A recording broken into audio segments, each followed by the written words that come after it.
Welcome to Emotional Sobriety.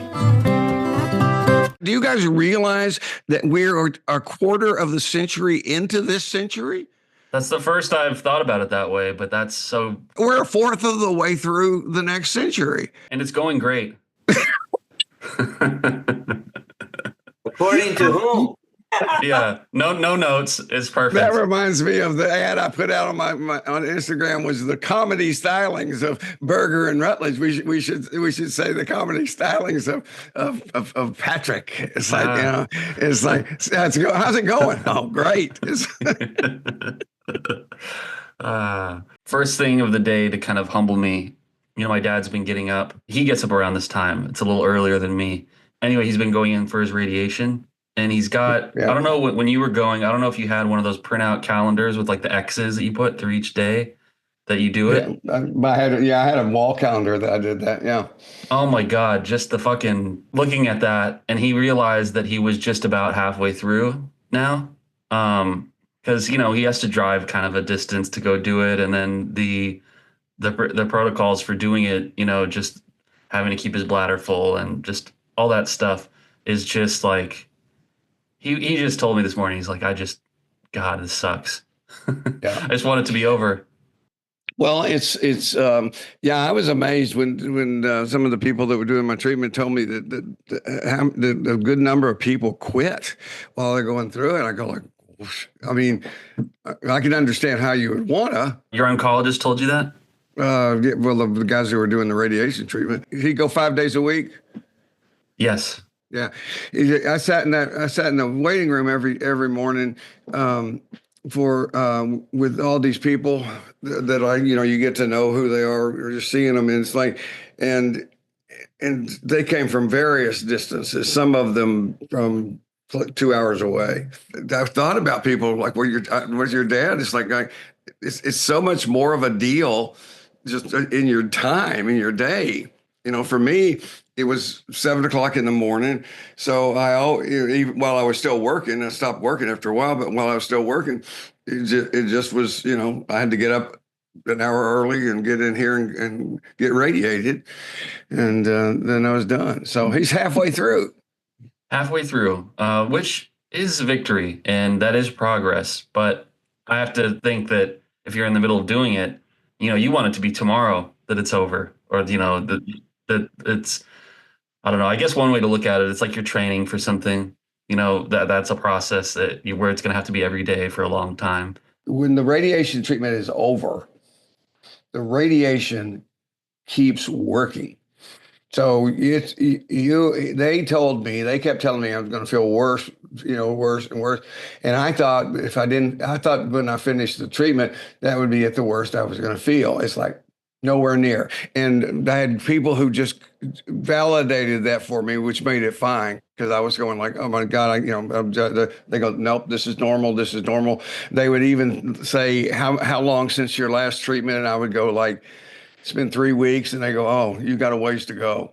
Yeah. I love the guy. It's, Allen, one of the defining chapters of his life was losing his dad. And even as so late in life, he thinks about how his dad's not around, and I had my dad around for my whole life, and oh God, I hate feeling things intensely. It's real uncomfortable. Do you think that's true, what you just said, that you hate feeling things intensely? I have a real thing about crying. I don't like. Okay. It's of course it begs the question that, do you hate it intensely? Maybe some kind of internalized men don't cry type thing. Your dad's not a guy like men don't cry, is he?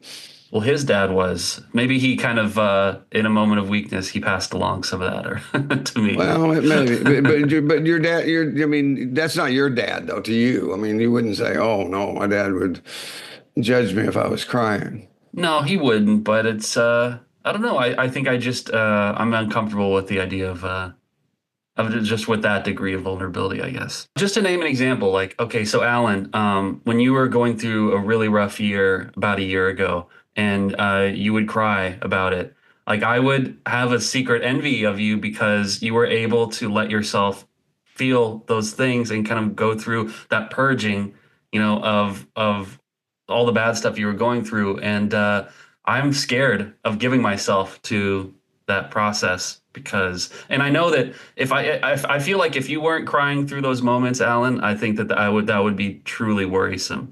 So I think, that's crying is a sign, right, that your emotions are kind of like there's some Well, functioning it going on depends on there. the person. And one of the things that was very clear with Alan with that is that's very natural. We're just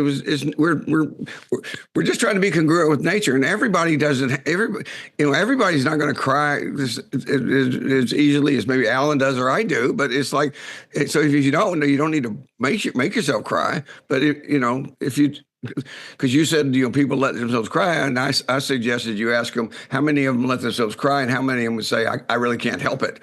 I was going to ask you about this, Tom. My girlfriend is mad at me currently. I have trouble thinking and doing things when my closest person is crossed up with me, and I've exhausted all the possibilities I can think of to get her to feel differently in a way that would get me to feel differently. And as you can tell right off the bat, there's a lot of emotional dependency nested in all that. I've always been, and I tend to think women do a better job of this in general, but I know Dee Dee does a better job of this than I do, of what I call healthy compartmentalizing. Just to basically, we're having a hard time, she can go about and we can still have a nice, we can have a nice breakfast. We can, watch a TV show and stuff like that. We're going to get back to this stuff like that. And I'm much better than I used to be. But what I used to do, everything stopped. If my girlfriend or my wife was mad at me, it's like, nothing hard, everything just halt. Nothing's going to and I'm not going to do anything until I get this taken care of. And that is absolutely dependency in that way. So it's like, so part of that is practicing that, that it's part of that is trusting her and trusting your relationship that it's okay. You're going to get back to this. And if you're not clear on that, if you're not clear on that, then that's a good thing to have about that's one of the reasons I give people like those little 7 tools of communication, stuff like that, because just you kind of need to know basically what you guys have agreed to, which is one of the things that most of us have a agreement is basically if we leave something unresolved, we're going to get back to it. Because we don't, otherwise we've all got at least one person in the relationship who, it would be me, and in a lot of ways would gladly sweep something under the rug, and doesn't matter how lumpy the rug is, we're gonna ignore it. But so it's good for us to know that we're gonna get back to shit like that. But it's okay to ask her to say, hell, we were talking about on the podcast just about this in general. It's like, this is my understanding that we'll get back to this. Is that I just want to ask you if that's your understanding too. What you're sharing, Patrick, and I felt it, and Tom's even relating to it too, is we've all felt the anxiety when we're out of sync with our partner because they're upset with us, because it brings up the basic anxiety we all have. Am I going to be loved and accepted? Are they going to still want me? Are they going to reject me? And that's a powerful force, right? It gets us to develop a false self. It's that powerful. And so it's very important. See, as we talk about emotional sobriety, and I wanted to bring this into the discussion, it seems apropos now, is we need to distinguish and to differentiate an active response from a reactive response. When we are reactive, we're reacting off of our anxiety. And now we're doing things to try to calm ourselves and soothe ourselves, and usually in ways that aren't going to calm us and soothe us, unfortunately. But we've learned, we've all got a lot of bad habits around this stuff, right? We don't know how to engage our anxiety in a way that helps us stay grounded and centered. Because, see, that's what you're talking about, is that her being upset with you has knocked you off your center of gravity. And I felt that. Listen, that happens in my relationships. It happens with my children at times. It happens in my life, even with my friends at times. We're all going to go through that. The issue is not whether or not we're vulnerable to that. We are. That vulnerability doesn't mean something's wrong. It does say something's needed. And what's needed is we got to add more self to the situation. So we've got to find a way to get to that place. I'm okay even if they're upset with me right now. That's what Tom was saying a minute ago. I can be okay. There can be room in this relationship for them to be upset with me. And even if it goes, well, what if their upset turns into a total dissolution of the relationship? Well, okay, then that can't be helped. I mean, if I'm showing up in the best way I can, right, and bringing the best of myself to the relationship, I can't, and that can't be helped, then that's where grief comes in. That's okay. And to know that even though, like you guys seen what I've gone through, my whole life blew up. And it's coming back together. I'm Humpty Dumpty putting one piece back together and another piece falls off. And it's not like there aren't things to cry about. I still can cry about those things, but because of the support I got from you guys and the other work I'm doing, I'm able to find my way through a very, very difficult 2 years. It's not over. It's far from over. I'm still dealing with the fallout of that. It's really damaged my 11-year-old daughter. I mean, she's really, really suffering terribly from this.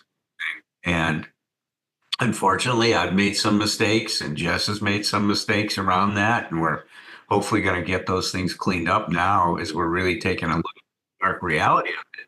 But man, life is in session.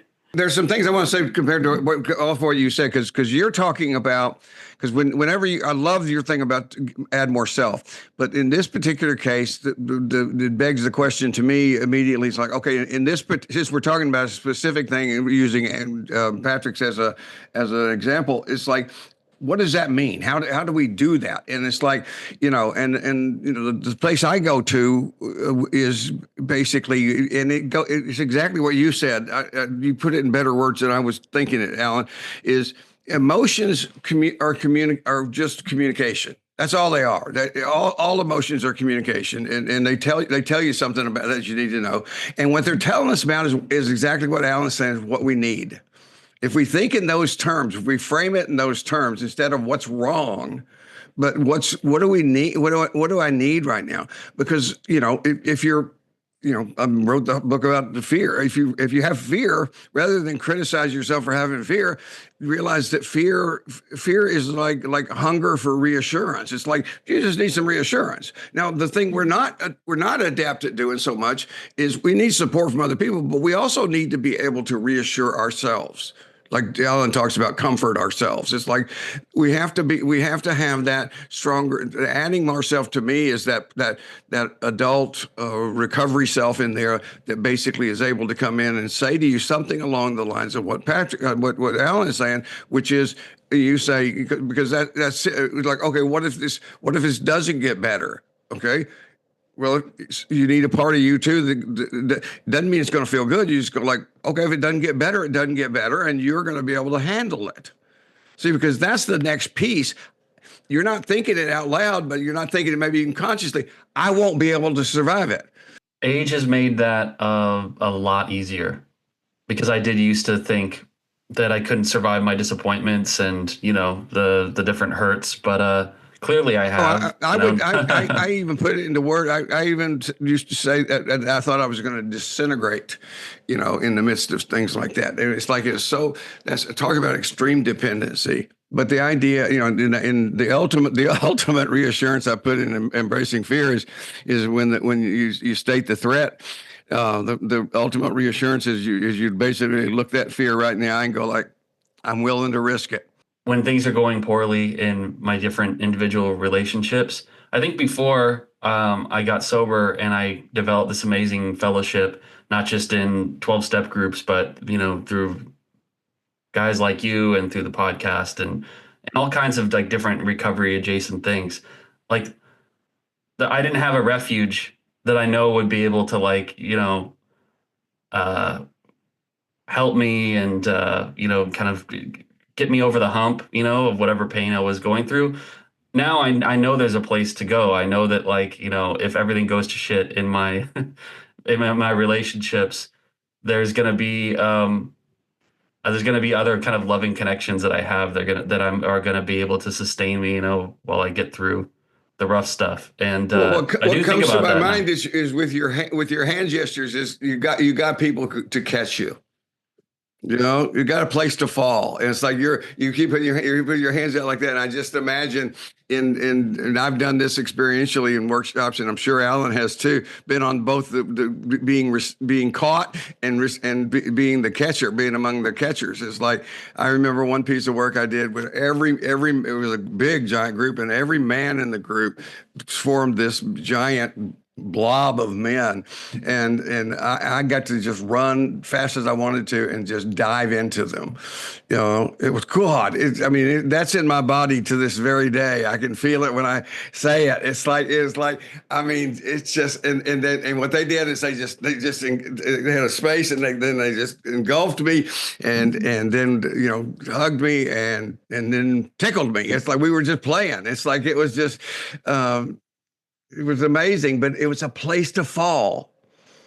Yeah, we all need it. I guess my tip for the week is related to that. We can befriend any of our emotions and use them, continue our development and growth along these lines of emotional sobriety. So, over and over again, we say trouble doesn't mean something's wrong. Anxiety doesn't mean you're pathological. You're a human, being. And being human means that we experience these things. And it's not that the experience of these things is the issue, it's our relationship to the experience and what it means. And so that's where, what we say over and over again here is don't let the experience you're having claim you, meaning don't become reactive to it. Try to claim the experience, which means live in the pause between the stimulus and our reactive response. And if you could live in the pause, you can find an active response. And in that response is your choice. And when you have choice is when you start to develop emotional sobriety. That's when we feel the power, man. That's when we're able to weigh in and throw our weight on one option over another in terms of our response and try it on. Once again, it doesn't mean we're always going to hit the right thing that's going to help us deal with it. But if we approach these things, as Tom and I like to say, as an experiment, try something else, man. Don't get stuck and throw in the towel just because you tried a couple things. And if you don't know anything else to try, that's when you call somebody else and say, hey, man, I'm stuck. This is what I'm doing to deal with it. Do you have any other ideas? And sometimes by just exploring new possibilities, and we can discover a response that's going to help us recover our center of gravity. It's like, you'll be okay no matter what happens with your relationship. Yeah, I'm going to be okay. Yeah. And by the way, you guys have inspired a brand new nutshell that I just wrote, which is emotions are not the problem. They are part of the solution. There it is. There's the tip for the week. Great job, Tom. I love how you do it. It was a joint effort that time, but love you guys. Tend your life. Tend your myth. Cultivate your narrative with whomever you